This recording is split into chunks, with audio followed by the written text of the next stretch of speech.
किसान साथियों, सरसों की खली जो है हमारे धान के फसल में कितना ज्यादा कारगर होता है और कितना ज्यादा यह महत्वपूर्ण होता है। अगर हम सरसों की खली का नियमितता और रूल रेगुलेशन के साथ अगर प्रयोग कर देते हैं तो यकीनन किसान साथियों मैं आपसे बता रहा हूं कि आपके सारे रासायनिक खाद फेल कर सकते हैं। सरसों के खली के आगे और इसके विपरीत में और इसके अपेक्षाकृत जो भी आपका रासायनिक खाद होगा ना, सरसों की खली का मुकाबला नहीं कर सकता है। किसान साथियों जी हाँ, नमस्कार, फिर से स्वागत है हमारे चैनल खेती बाड़ी भाई सोनू पंडित में। आपका वही छोटा भाई छोटा दोस्त सोनू पंडित अपने चैनल खेती बाड़ी पे आपका हृदय पूर्वक स्वागत और मोस्ट वेलकम करता है। किसान साथियों, आज मैं आपसे बात करूंगा, एक नई टॉपिक पे बात करूंगा और नई जानकारी दूंगा, जो कि जानकारी आपको किसी अदर चैनल पे बिल्कुल नहीं मिलने वाला होगा। तो वीडियो के आखिर तक आप बने रहिएगा। और चैनल पे आप हमारे पहली बार आए हैं तो आपसे हाथ जोड़ के रिक्वेस्ट होगा कि चैनल को एक बार आप सब्सक्राइब जरूर कर लीजिएगा। किसान साथियों, तो आइए हम शुरू करते हैं आज की सरसों की खली का प्रयोग हम धान के फसल में कब करें, कैसे करें और सरसों के खली से कौन सा माइक्रो न्यूट्रिएंट्स हमें हमारे धान के फसल में मिलने वाला है और कौन से पोषक तत्वों की हम पूर्ति कर सकते हैं और क्या क्या इससे महत्वपूर्ण लाभ होता है। आज सारी जानकारियां आपको विस्तृत रूप में दूंगा। किसान साथियों, वीडियो थोड़ी लंबी जाएगी तो आपसे रिक्वेस्ट होगा कि इस जानकारी को आप बिल्कुल मिस मत करना, क्योंकि हमने अपने एक जो हमारे सब्सक्राइबर हैं, जो कंटिन्यू दर्शक हैं, सूरज उपाध्याय जी के डिमांड पे और उनके मांग पे आज हम यह जानकारी आपको देने की हर संभव कोशिश और प्रयास करेंगे। किसान साथियों, उसके पहले किसान साथियों एक चीज मैं आपको और बता देता हूं कि जितने भी हमारे YouTube पे कुछ ऐसे चैनल्स हैं, कुछ ऐसे फ्रॉड चैनल्स हैं जो कि हमारे चैनल का कॉपी कर रहे हैं और कॉपी करने के बाद वह पुनः अपने चैनल पे अपडेट कर रहे हैं, वीडियो अपलोड कर रहे हैं और किसानों को गलत भ्रांतियां और गलत जानकारियां दे रहे हैं। तो इससे आपको बचना है, सही चैनल का चुनाव करना है कि कौन सा चैनल आपके हित में है और कौन सा चैनल आपके लिए हित में नहीं है। क्योंकि दरअसल बहुत ऐसे केसेस में हम देख रहे हैं और हमें शिकायत भी मिल रही है कि हम जो कुछ ऐसे, सब नहीं, कुछ 10% कुछ ऐसे हैं कि जो कि पैसे कमाने के लालच में वह एक अनुभव वाले यूट्यूबर किसान का वीडियो कॉपी करते हैं और पुनः वही रिपीट कर देते हैं अपने चैनल पे वीडियो के माध्यम से। तो भैया आप ऐसा ना करें। बहुत सारे माध्यम हैं पैसे अर्न करने के, यूट्यूब से अर्न करने के। आपकी जिसमें ज्यादा रुचि हो आप उसी चैनल पे काम करें, किसी का कॉपी ना करें। किसी का भी कॉपी पेस्ट आप कितने दिन तक कर सकते हैं किसान साथी भाइयों। तो आप प्लीज आप इनसे बचिए, क्योंकि ऐसी शिकायतें हमें बहुत मिल रही हैं। तो आपको इससे बचना है और सही चैनल का चुनाव करना है, जिससे आपको सही जानकारी, सॉलिड जानकारी और बिल्कुल स्ट्रॉन्ग जानकारी मिले। तो चलिए अब वीडियो में आगे बढ़ते हैं। साथियों, आज हम आपसे जो चर्चा करने जा रहे हैं जिस विषय पे, वह हमारा विषय है सरसों की खली के क्या फायदे हैं धान के फसल में। तो पहले आप विस्तृत रूप में यह जानकारी इकट्ठा करिए हमारे माध्यम से, हमारे चैनल के माध्यम से। एक एक बारीकियां यह आपके लिए और आपके धान के फसल के लिए यकीनन बहुत ही महत्वपूर्ण साबित हो सकता है। अब देखिए मैं आपको बताता हूं। किसान साथियों, सरसों की खली का प्रयोग अगर आप करना चाहते हैं अपने धान के फसल में, तो पहला पॉइंट है कि आप कितने दिन की धान हमारी हो जाए, यानी धान की रोपाई के कितने दिन बाद हम सरसों की खली का प्रयोग अपने धान के फसल में करेंगे और क्यों करेंगे। तो अगर आपने धान की रोपाई, जैसे मान लेते हैं आज 3 जून है, आज 3 तारीख है, 3 जून है, आज आपने धान की रोपाई करा दी है, तो आज के ठीक 15 दिन बाद या 20 दिन बाद आप अपने धान के फसल में सरसों की खली का प्रयोग कर सकते हैं। इतना आपको ध्यान रखना है कि जब भी आप सरसों की खली का प्रयोग अपने धान के फसल में करें, आपके धान की फसल 15 दिन से एवब हो, यानी 15 दिन से ऊपर की हो, और कम से कम 25 दिन या 30 दिन के अंदर की हो। 15 से 30 दिन के अंदर के बीच में आप धान के फसल में सरसों की खली का प्रयोग कर सकते हैं। और कैसे करेंगे, किस हिसाब से करेंगे? तो पहला कि जब भी आप सरसों की खली का प्रयोग करेंगे, आपको यह सुनिश्चित कर लेना है कि आपके धान के फसल वाला जो खेत है उसमें पानी पूर्ण रूप से होना चाहिए, पानी उसमें भरा होना चाहिए, तब ही आप सरसों की खली का प्रयोग करें। ऐसा मैं क्यों कह रहा हूं? ऐसा कहने का रीजन और कारण यह है कि भैया सरसों की जो खली होती है थोड़ी हार्ड होती है, सूखा होता है, थोड़ा हार्ड होता है।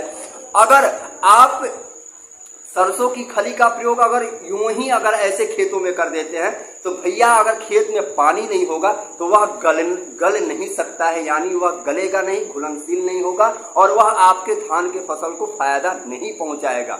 और तो अब इस चीज का ध्यान रखना है कि पानी प्रचुर मात्रा में खेतों में हो। उसके बाद अब कैसे प्रयोग करेंगे, सबसे बड़ा मेन पॉइंट यह है। तो भैया सरसों की खली का प्रयोग करने के लिए 2 विधि मैं आपको बताऊंगा। पहला विधि है कि या तो आप एक बड़ा सा 100 या 200 लीटर का ड्रम ले लो, ड्रम में पानी भर लो और पानी भरने के बाद आपको सरसों की खली उसमें डाल देनी है। मात्रा में बताऊंगा कि मात्रा कितनी रखनी है। 1 एकड़ धान के फसल के लिए आप कम से कम 20 से 22 केजी सरसों की खली का आप उस ड्रम में घोल बना लें, पूरी मात्रा में घोल बना लें और उसको 4 से 5 दिन तक उसी में यूं ही रहने दें, यानी उसको बिल्कुल मिट्टी की तरह फूल जाने दें। और बीच बीच में उसको क्या करें, आप किसी डंडे से उसको हिलाते रहें, चलाते रहें, ताकि वह पानी में घुलता जाए। और 5 या 6 दिन या 7 दिन के बाद जब पूर्ण रूप से वह घुल जाए, उसी पानी को भैया आपको क्या करना है कि अब अपने धान के खेत में ले जा करके उसको पानी में ऐसे उड़ेल देना है। उड़ेल देंगे तो ऐसा नहीं है कि वह एक ही जगह सीमित हो जाएगा, जी ऐसा नहीं है, वह पूरे आपके खेतों में फैल जाएगा, क्योंकि ऑलरेडी पहले से आपने पानी खेतों में रख रखा है, भर रखा है। तो वह पूरे धान के फसल को, पूरे खेत के तरफ पानी को चारों कोने में वह क्या करेगा, सम्मिलित कर लेगा, पूरी तरह से वह घुल जाएगा। अब तो ये हो गया तरीका कि आपको कैसे इसका प्रयोग करना है सरसों की खली का, यह मैंने आपको तरीका बता दिया। और दूसरा तरीका एक है कि सरसों की खली को पूर्ण रूप से चूरन की तरह उसको बिल्कुल भुरभुरा कर लें, चाहे जैसे भी आपको करना है उसको भुरभुरा कर लें, सूखा की बता रहा हूँ। और जैसे आप रासायनिक खाद का अपने खेतों में छिड़काव करते हैं वैसे अपने खेतों में इसका छिड़काव कर दें। मात्रा वही रखना है, 20 से 22 केजी प्रति एकड़ के हिसाब से आपको मात्रा रखना है किसान साथियों। अब दूसरा तरीका मैंने आपको बता दिया। और दूसरी बात, कुछ किसान साथी कहते हैं कि सरसों की खली का प्रयोग करने से फफूंद जनक जो रोग होते हैं, जो कीट होते हैं, वह हमारे फसलों पे अटैक करेंगे। ऐसी भ्रांति मत पालिए आप, ऐसा कुछ नहीं है। क्यों? क्योंकि हाँ फफूंद लगते हैं, ये बात सच है, लेकिन वह खली को गलाने वाले फफूंद होते हैं जो कि खली में ही लगते हैं, ना कि आपके फसलों को वह हानि पहुंचाने के लिए लगते हैं। वह केवल खली को गलाएंगे और खली को गलाने के बाद वह ऑटोमेटिक नष्ट हो जाते हैं। तो इस चीज का आप ध्यान रखें, इस भ्रांति में आप ना रहें। अब भैया अब आ जाते हैं तीसरे टॉपिक पे कि खली में, सरसों की खली में कौन से ऐसे माइक्रोन्यूट्रिएंट्स पाए जाते हैं, कौन से ऐसे पोषक तत्व पाए जाते हैं जो कि हमारे धान के फसल के लिए इतने ज्यादा उपयोगी हैं। तो आपको मैं बताते चलो किसान साथियों, सरसों की खली में 6 ऐसे न्यूट्रिएंट्स पाए जाते हैं जो कि आपके फसल के लिए रामबाण सिद्ध हो सकता है। पहला नाइट्रोजन, दूसरा हो गया फास्फोरस, तीसरा हो गया पोटास, चौथा हो गया बोरोन, पांचवा हो गया जिंक और छठवां हो गया सल्फर।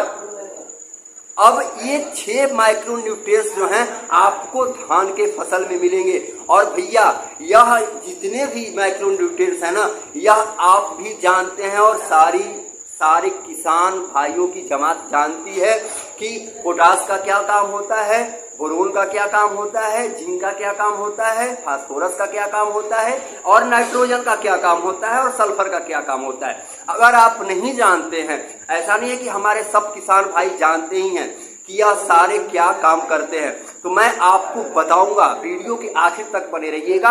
आपसे पुनः रिक्वेस्ट कर रहा हूं कि चैनल को आप एक बार सब्सक्राइब जरूर कर लेना, क्योंकि यह वीडियो बहुत ही महत्वपूर्ण होने वाला है भैया। इस वीडियो को बनाने के लिए मैंने कंटिन्यू 8 से 10 घंटा इसके पीछे हमने हार्ड मेहनत करी है, तब जाकर के यह आपको सॉलिड जानकारी मैं दे रहा हूं। तो इस वीडियो को आप बिल्कुल स्किप नहीं करिएगा।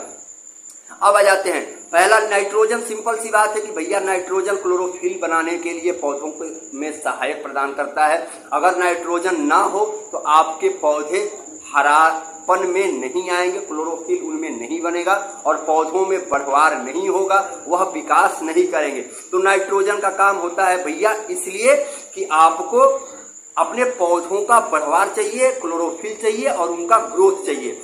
दूसरा काम होता है भैया, दूसरा आ जाते हैं फास्फोरस। भैया फास्फोरस का काम जो होता है बहुत ही बेहद इम्पोर्टेंट और बहुत महत्वपूर्ण होता है, जो कि आप जान करके ना, फास्फोरस हमारे फसल के हड्डियों के विकास में बहुत ज्यादा यह कारगर होता है। जैसे कि शरीर के लिए कैल्शियम जरूरी होता है, उसी तरह हमारे धान के फसल के लिए, चाहे कोई भी फसल हो, उसके लिए फास्फोरस जरूरी होता है। फास्फोरस से सबसे पहले बात कि कोशिका विभाजन में यह बहुत ज्यादा मदद करता है और उसके साथ साथ वह जो आपका फसल होगा, फसल की जो हड्डी बनती है, वह हड्डियों के विकास में बहुत ज्यादा यह लाभदायक सिद्ध होता है। तो यह काम होता है फास्फोरस का।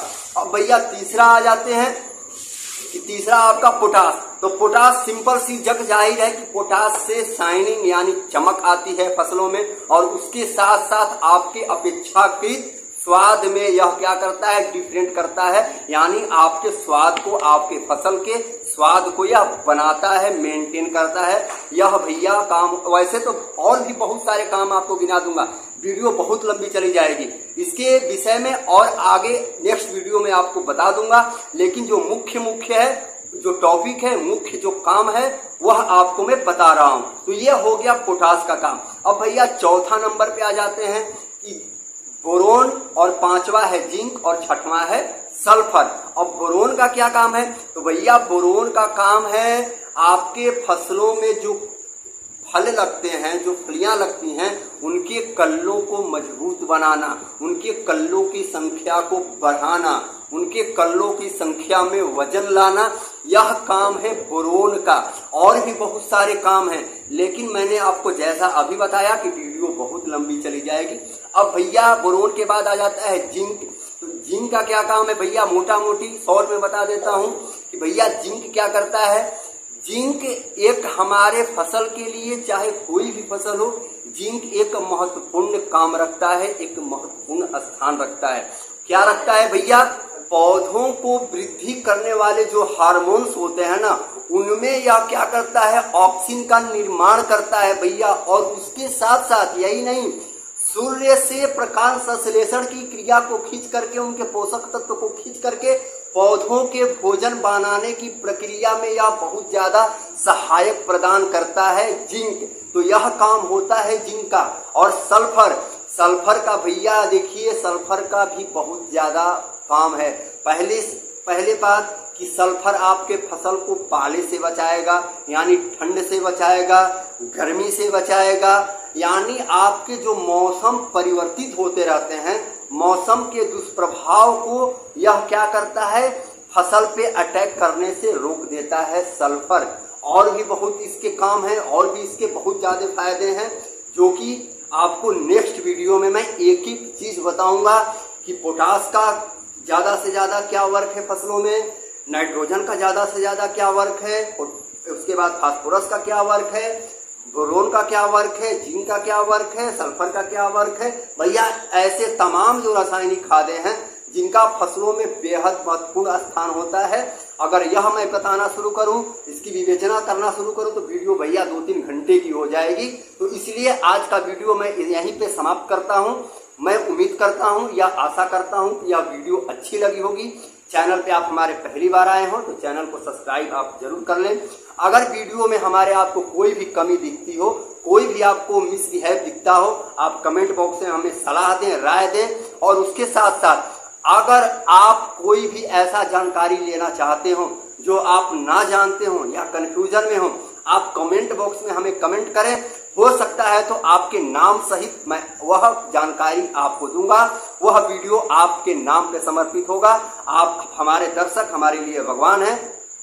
अपने दर्शकों की डिमांड पूरी करना, अपने दर्शकों के भावना का ख्याल रखना हमारे लिए बेहद महत्वपूर्ण है भैया। तो मिलेंगे फिर अगले वीडियो के साथ, तब तक के लिए आप मुझे इजाजत दें। उसके पहले जाने से पहले एक चीज और मैं पूरा बता दूं, आप किसी ऐसे फर्जी चैनल को आप सब्सक्राइब ना करें, ना वॉच करें जिससे कि आपको बेहद हानि हो।